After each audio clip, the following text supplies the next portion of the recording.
ప్రస్తుతం పరిపాలన ఎవరు చేస్తున్నారయ్యా అంటే ఆంధ్రప్రదేశ్లో తెలుగుదేశం అనుకూల మీడియా చేస్తోంది.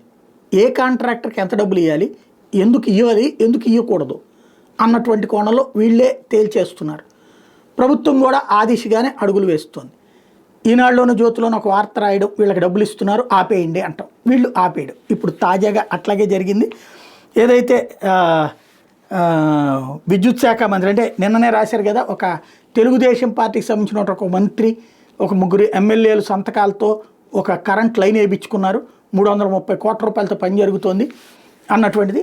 దాని మీద వీళ్ళు వార్త రాయగానే ఆపేశారు. ఇప్పుడు నాకు అర్థం కానిది ఏంటంటే, ఇప్పుడు ఆ ఏరియాలో కరెంటు తేడా వచ్చింది. గొట్టిపాటి రవికుమార్ గారు బాధ్యత వహిస్తారా, చంద్రబాబు నాయుడు గారు బాధ్యత వహిస్తారా, రాధాకృష్ణ గారు బాధ్యత వహిస్తారా?